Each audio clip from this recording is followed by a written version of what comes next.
You'll start to see the area off to the right here. It's all open parking lot today. This is where those 7 buildings started disappearing from. You can see it didn't do a whole lot of good. Opened up a little parking, 1 new structure. Nothing like the massive 7 once here.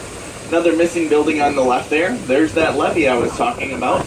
It goes all the way around town, right to the floodgates we're about to drive through. Directly in front of us, 2 large concrete walls holding 2 giant metal doors. The metal doors swing shut in front of us, lower the bottom, sandbag them as well. This happened here just over the winter. Close these giant gates. 24 hours they close them with 2 feet of ice and water out here. Biggest one on record though, 7 years ago, July 28th, 5.5 feet right here. This water sat here 3 weeks total that summer, shutting the town down. I said this river used to be a little larger. The original bank, that rock retaining wall on the far left side, roughly 350 all the way across there. Said the last steamboat that actually made his way up and down the river, 1916. So narrow he couldn't turn around, had to back the 4 miles down the Mississippi. After that, no more steamboats came up the river here. We're going to make our way across the bridge to the large red brick that there with the white peak. That is the Belvedere Mansion. The white peak on top of there is called the Belvedere. It's an Italian word. Anybody want to guess or beautiful view in Italian? If you can imagine sitting up in that viewer watching all those steamboats cruise up and down the river here. Would have been an amazing sight up in that tower. Built by J. Russell Jones, a steamboat captain in 1857. Took him 3 years to build it for a total very, very narrow, very, very shallow as well. About a month and a half ago, it was all the way to the top of the banks here. Down about 7 feet today. They say in the middle of the river, it's about 45 feet deep in the middle. This light pole would have been the middle in its prime. Just a tad different today. What else besides erosion killed the river? Well, the train tracks, of course, 1855. Once they were placed there, so easy throwing lead on the rails, off it go. No need to worry about dredging that massive river and spending all that money. Apparently did fight the train tracks coming to town for quite a few years with the fear it might kill the river. They eventually made their way here and killed the river. Massive building, once again, Belvedere Mansion, built in 1857. Today it's filled with that owner's personal and private collection. He's got Teddy Roosevelt's chair in there, a Tiffany chandelier, considered priceless. If you've seen the movie Gone with the Wind, the green drapes she made into a dress in that movie, he bought those at a Hollywood auction. They're hanging up in here. Some from Liberace's estate, a piece from Elvis. Quite a unique collection, $3.5 to $4 million worth. And no, I can't get closer to that wall. Just a few times, about 6 times a day. Here on the right, another great feature I like, the big wooden blinds here, what you call pocket blinds. Another great feature, heard of a pocket door that slides in a wall and disappears? Pocket blinds do a similar thing. Fold up into a little section, right into a little pocket, right in the wall, right out of sight there. They go all the way around the home like that. Just another great feature I'd never seen before I came to the Belvedere Mansion. You can tour that one. It is open today at 11 o'clock. About a 45-minute tour through the first and second level, all narrated there. So just make your way up to the front porch and you can get you set up. We do have a 2.5-hour tour that brings you here. You take your tour, then they'll take you up to Grant's house. You take a tour there. Then they'll take you over to the Dowling house. Then on the right-hand side here will be St. Michael's Cemetery. This is one of the oldest on the different side of town, up on the other bluff. We'll go see that house there in a bit. Lived up there for just about a year, till 61 when the Civil War kicked off. He started gathering men, training troops, building an army right here in town. Made his way up the ranks to become a 4-star general, overseer of all the Northern armies. Of course, he ended up winning the battle, getting the surrender from General Lee down in Virginia at the Appomattox Courthouse, 1865. Once that surrender was had, they came back here to that massive celebration of 20,000 people here in Galena. Said it would have been hill to hillside for sure. This house here was actually given to him upon his return as well. 12 wealthy businessmen pulled all their money together for a total price, $2,500. Gave it to the Grant family. They lived here from 65 to 69. That's when he was nominated for presidency. Won that election, of course, becoming the 18th president, serving 2 terms till 77. In 77, they came back here for a short while. That's when him and his wife, Julia, decided time for a vacation. wanted to make a 2-year trip all around the world. Went up behind the old high school there, made their announcement, took their trip, didn't come back here till about 1881. This was the last time they were here as well, weren't here very long either. Abruptly moved to New York City, had business there he had to take care of. Once he got there though, wasn't long they found out how ill he had become. They found out about the throat cancer. All the cigars he was smoking, up to 20 a day they say, with all the whiskey he was drinking, very bad combo. That throat cancer hit him pretty hard, didn't have a lot of time left. He did start writing a book though before he passed. Became known as the Memoirs of Grant, all about his life, the battles, the presidency. Got published by his good buddy Mark Twain nonetheless. Ended up netting $400,000 in the end. That book went to take care of his family, also went to build Grant's tomb. Started building that in 1885 when he passed away at the age of 63. Took him 12 years to finish that tomb and didn't finish it till 1897. That's where him and Julia both reside today. Both are entombed there in their own separate sarcophaguses. Each one's made out of 8.5 tons of red granite. That monument is in New York City, right off the George Washington Bridge. Julia's monument, his wife, right up here on the roof. You can still do that. He chose not to. When we get down here on the bottom of the hill on the right-hand side, you'll see an angled building. To see what this is going to turn into. I'd like to point out the pillars out front. Unique feature, what they call split brick pillars. Tiny little blocks, bottom to top. Very rare. You don't see them built like this anymore. Said about 4 years ago they were in bad shape. They were cracked, broken, missing. The paint was worn off. They went inside the building, pulled out a bunch of bricks that were all original, less noticeable missing out of the middle, repaired them bottom to top with the original pieces every single place you look. The paint pattern's just as unique on some of these homes as well.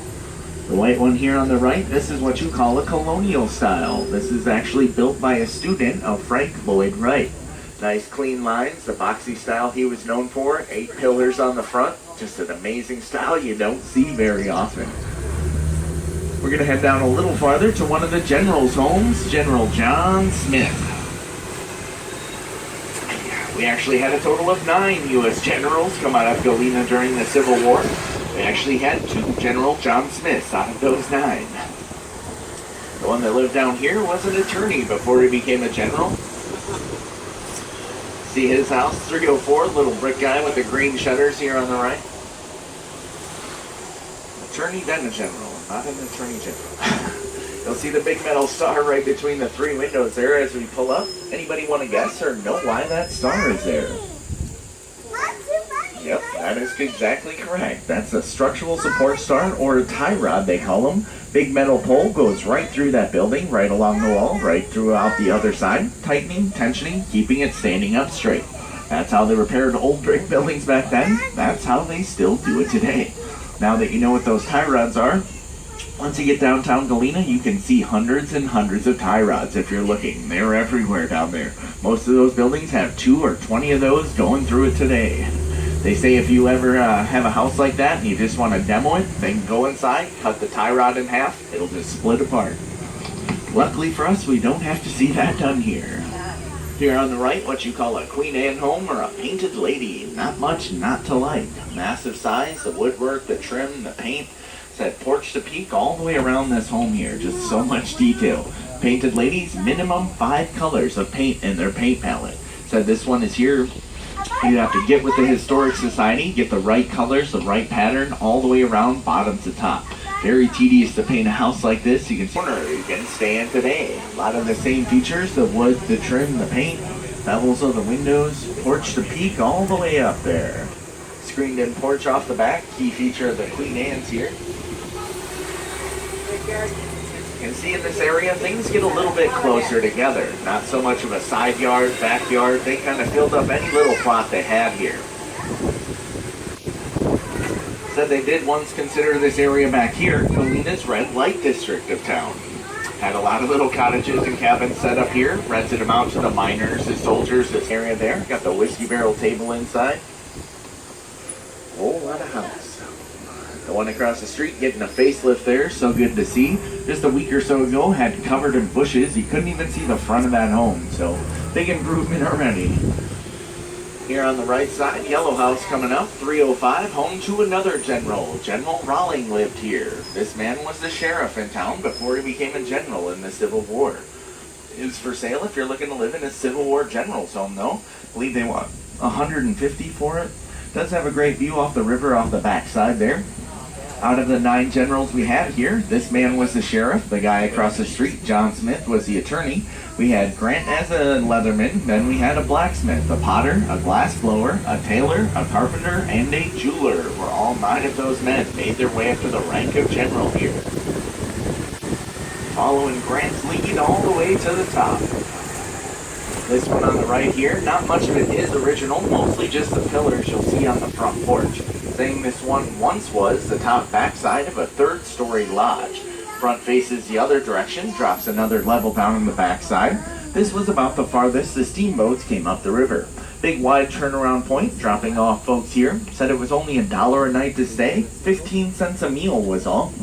Wish it was still open today, I'd be moving in for $30 a month. Can't beat that anywhere. What you see on these homes here is the back side. The front faces the other direction, opening, looking over that great view of the river once there. All just covered in trees on the back side now. This one's been sitting a while, if you can't tell, by the weeds growing up.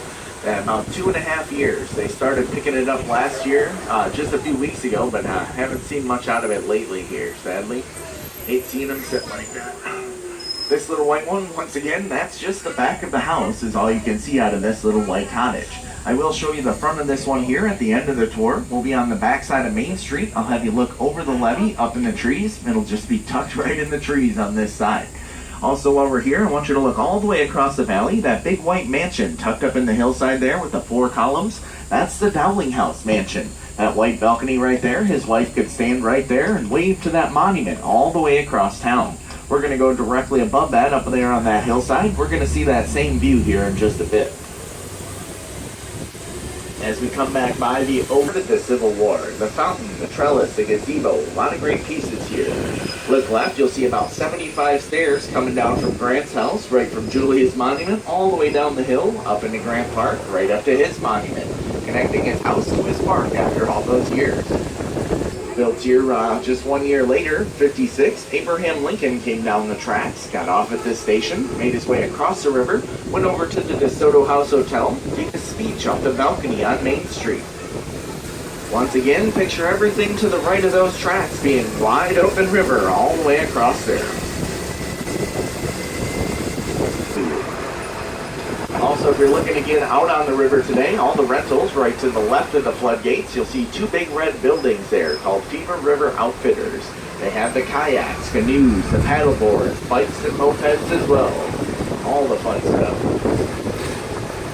As we go up 20 here for a couple blocks, most of these homes here have been converted to B&Bs or guest homes to get rented out.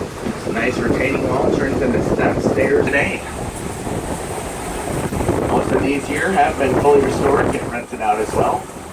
When we get on this side of town, it gets a little more wooded here, so you keep an eye out. You might see a deer or 2 tucked in the trees here, sitting in people's yards. They're everywhere down here.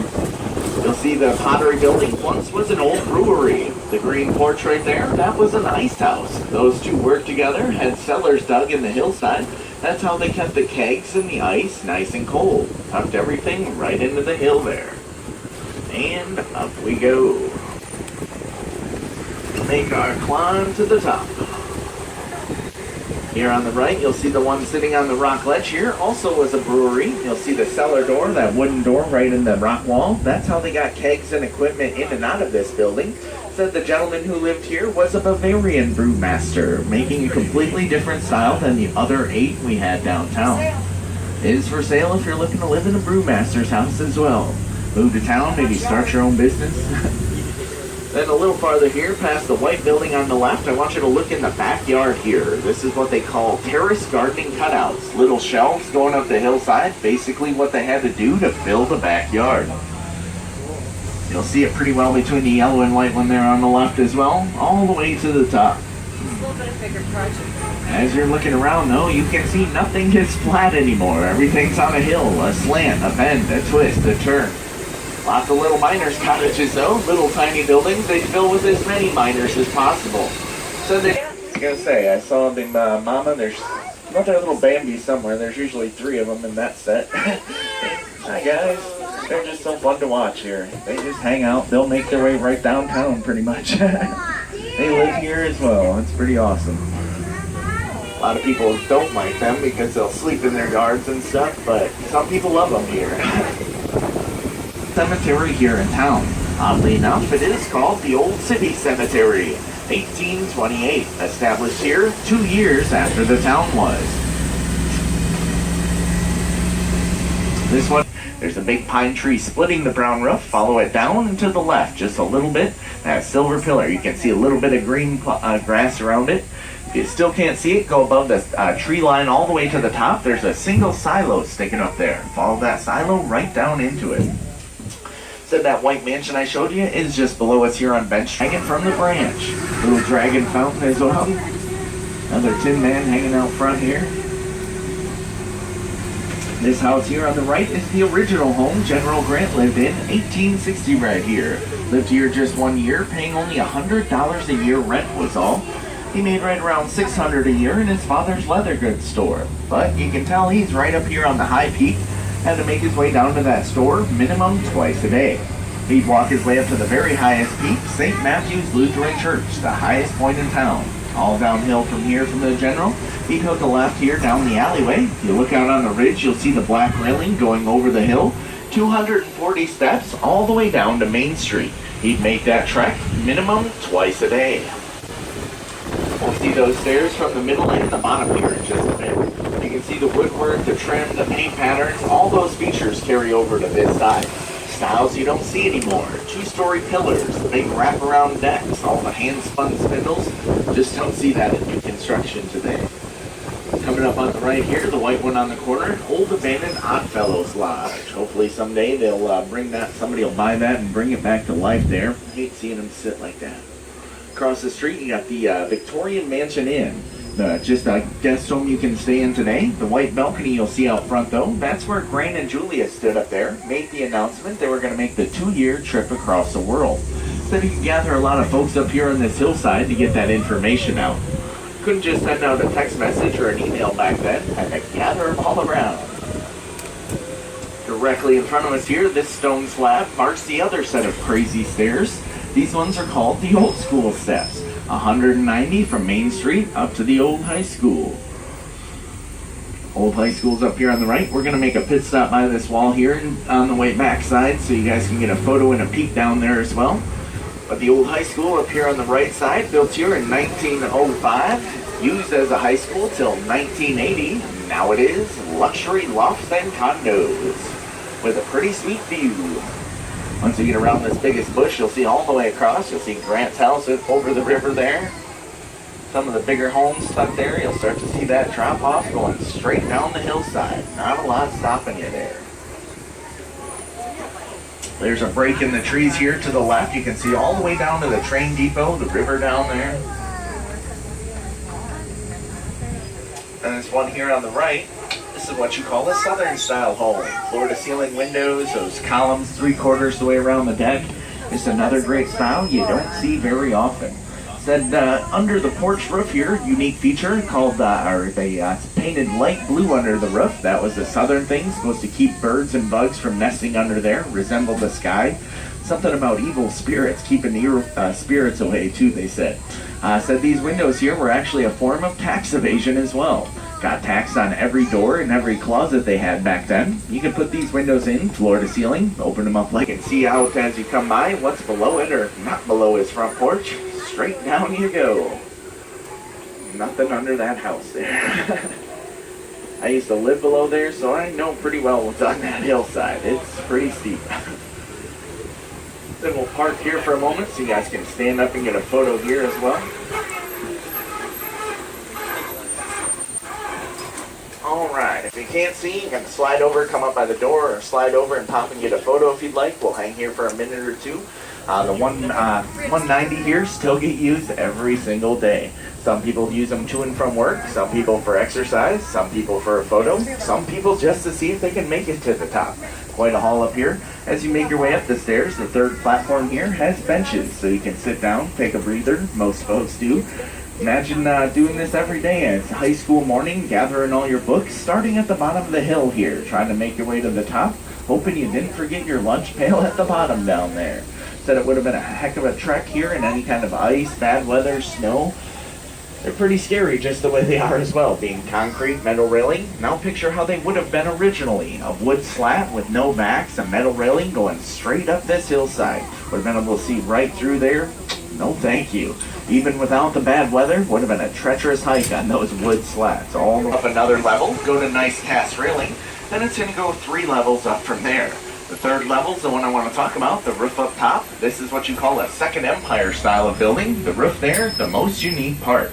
What they call a tiled mansard roof. I'll kind of hang here if you guys need to lean over and get a photo or just check it out. Said this one's been in the process of restoration though, about 15 years sadly. Never ending thing on a house this size.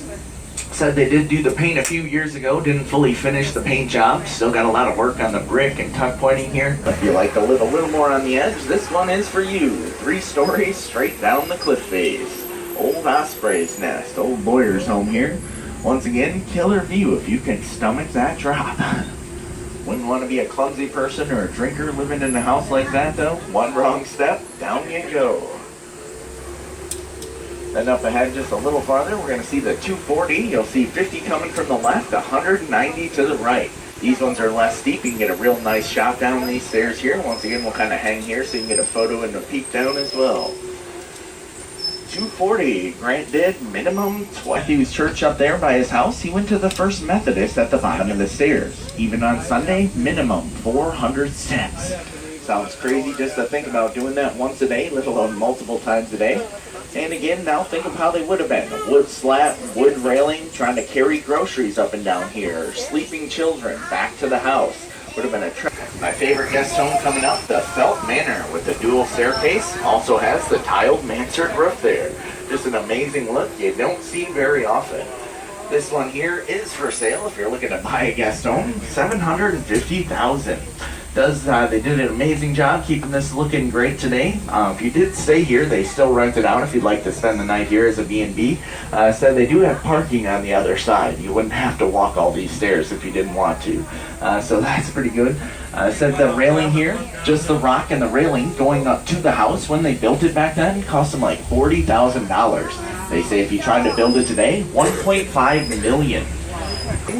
Church is in session down here at the bottom of the hill. 1835 Grace Episcopal Church. To the walls of this structure, 3-foot thick stones all the way around it. They also have in there what they call an urban organ, a massive pipe organ brought here by steamboat. Put in there, they still use it in services today. Probably had it going this morning. And down the bench we go. That's all limestone right there. Pretty much same stuff this is built out of as well. The fire department here on the right. Built here in 1940. Not that old of a structure though. Built here to resemble the one it's attached to on its right with the red balcony. That is Turner Hall. Built here 1874 with the sole purpose, entertainment. Said they wanted a place big enough they could perform acts, plays, ceremonies, large gatherings of people. That's exactly what happens there still today. Sitting there at a wedding on Friday. Said I'd like to point out these 2 buildings here, almost 65 years apart they were built. Couldn't tell they were built a day apart. They are kind of connected in the middle there, but did an amazing job. Wasn't part of a historic district in 1940, so there was no... You'll see as we go past it here, up in the hillside, they did pull some of this limestone right out of the hills here as they were mining around, using that for the bases and blocks around town here. Then you'll see the nice cast railing coming up, loaded with detail, made right in the foundries here. Only the richer folks would have had something like that back then. 1829, Methodist Church, the sign on the left there says, "Sit in Grant's pew." Sit right where the general sat. And here's another look at that 240. Said 40 from Main Street to here, so 200 to the top to the right. Little scarier from this view for sure. Said that little brick building next to the stairs there, the original fire station as well. Does have an old pull-behind water carriage, gets all lit up at night there, it's pretty nice. If you're looking for the 240, think you want to give them a shot, find Vinnie Benucci's on Main, and all the way up you go. Coming Coming on the right, the original history museum here goes back to the Ice Age. It explains how the glaciers missed us, why we retain hills and valleys here today. Just past that, 1832, St. Michael's Church, only 6 years older than the oldest home, 100 times the size of the alleyway. Massive building. Up the next alleyway, more of those terrace gardening cutouts going up that hill we just came down. And we're almost at the bottom of the 190, the old school steps to the right here. You'll see that benches up there on that third platform in case you gotta sit down, take a little breather. Most folks do. Also, this little plot of land we're sitting in here, filmed in a movie as well, called The Field of Dreams, with the Ghost baseball players. Kevin Costner and Burt Lancaster walked right on this road. These stairs were all lit up in the movie in the background. Also filmed the scene down on Main Street. When he goes to see Doc in the town, this is the town he came to see him in. Pull it up on YouTube, should be able to find it there. Look up Galena scenes of Field of Dreams. It should pop up for you. I used to live in this little duplex right here, 311. I lived on this side, but I took trips up that hillside there. Up in the hill there, about halfway up, found an old mine entrance. About an 8-foot boulder jammed in the hillside there. Was not moving, I tried. You can see where they started tearing down the buildings in the 60s here with that grant money. Did open up a nice view on bench the Old Catholic Middle School converted to an ARC Center, Art and Recreational Center for Children today. More missing buildings, and you can see the train depot across the river. Got the levee tying into the floodgate walls. Still can't even see the river, it's so tiny today. One more up here on the right, just a little farther down, the public library. Built here, started building in 1895. Another massive building built out of white Nauvoo limestone from Nauvoo, Illinois. Very sought after, very expensive, oh so worth it. Over 100 years, maintenance free. They actually predicted this stone to last 1,000 years. Right on target, still a public library today. You can go in there, pick up a book, maybe not Sunday because it's closed, but Monday you can. They have computers and stuff in there as well. Lower level holds all the historic records in town. So if you're looking for anything, that's the best place to look. As we come down the hillside here, you'll see more nice cast railing on the right, loaded with detail. Once again, made right in the foundries here. And we'll make our loop back into Main Street here. From what it was a few months ago, it was all the way up to the banks, making its way to the field. What is this guy doing? Also, not a parking spot. You'll see the rentals on the left, then you got your high water mark here on the right. July 28, 2011, 5.5 feet of water there. That sat there 3 weeks, they had those gates closed, and as much as you like those gates to be 100% effective, they're not. Once you close those gates, they do a good job keeping water out the front, but once you close them, the town turns into a giant bowl, slowly filling up. All the rain coming down the hill for 3 weeks didn't have anywhere to go. Some of the pumps from the levee here couldn't hold the pressure, so that water made its way under the levee right up here. Most of these buildings got wet just 7 years ago. A lot of them brick, stone, block, just let them dry out, do a little trim, little paint, good to go. So one of these here definitely had a complete restoration after that flood, the DeSoto House Hotel. It is today the oldest running hotel in the state of Illinois, built in 1855. The decorated balconies there on the corner, Lincoln and Grant gave a speech off of. Look left, the 190, look all the way up the hillside. Imagine sitting halfway up on those stairs, watching Lincoln give a speech on that balcony there.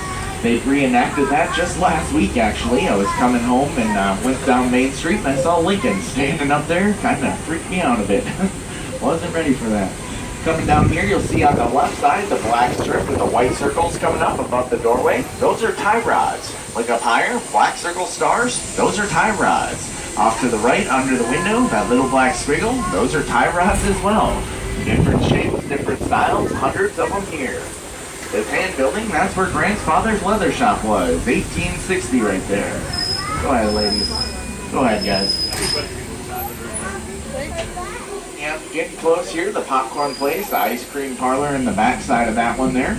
Then just past that, you got the hot sauce building. About 500 types of hot sauce or more. Then you got the jams, the dips, the jellies, the veggies. All these buildings have free samples. You can try it before you take it home with you there. There's General Grant giving some lessons on the corner there. Candy store here, and the ice cream parlor as well. Got the old style soda fountain machine. 111 Main, about the start of the restaurants here. Do a lot of farm fresh to table there from the local farmers. Here the Log Cabin Steakhouse, a little more high end on the corner there. Then Fried Green Tomatoes, Italian place just past that. Look left between these two buildings, the original cobblestone road comes down the hillside. That was done mainly to prevent the erosion, keeping that loose soil from making its way to the river. They tried to stop it anyway. Then around the corner, up on the hillside, the oldest building here in town, 1826. Also the oldest building in the state of Illinois. Take a half an hour guided tour through there. Shows you the original trading post. Then it takes you upstairs and shows you the living quarters as well. Brewing Company, last one of 9 we once had. And Dirty Gerds, my favorite spot to grab a bite. Burger joint, good portion sizes, friendly atmosphere. They got a burger in there with 2 glazed donuts as a bun. Sounds a little gross, but it's delicious. Out of all these unique restaurants, though, you didn't hear a mention of a McDonald's, a Culver's, a Taco Bell, anything like that. Just another great ordinance banning all chain restaurants down on Main Street. Keeps it all original to independent shops down here. Blacksmith Shop and Museum on the left, still operational. 2 full porches going back to 125 years. Still heating up, pending shaping metal today. All voluntary for our blacksmiths here as well. Lumberyard sadly closed down last summer. They haven't done too much with it. We're using it for indoor parking for a while. Then just a little farther down, you'll see the 24-hour banking ATM. Once you line up with this, I want you to look over the levee, up at the trees. You'll see that little white cottage we couldn't see the front of. There it is. It looks a little out of place today. That's how they all once were, overlooking that view of the river. If you missed it, you can see it to the left again. Also the Welcome Center with the big green dome, also known as the Old Market House. A lot of great history in there. It's a giant grain exhibit. It has a lot of information about the surrounding areas as well. Public restrooms just past that. Gray iron foundries just past that. Loaded with tie rods all the way through that building today. Still operational as well. This one here, loaded with tie rods. They're everywhere. Once we start seeing they're just casting gas meters in this foundry today on the nice railings you saw around town. And as long as nobody comes up this road here at us, we'll get one more peek at that 240 going up the hillside. Crazy enough, you still can't see all the way to the top. There's a street with at least 50 stairs you can't see there. Pretty treacherous once again, just the way they are today. When nobody here would want to make multiple trips up and down that today.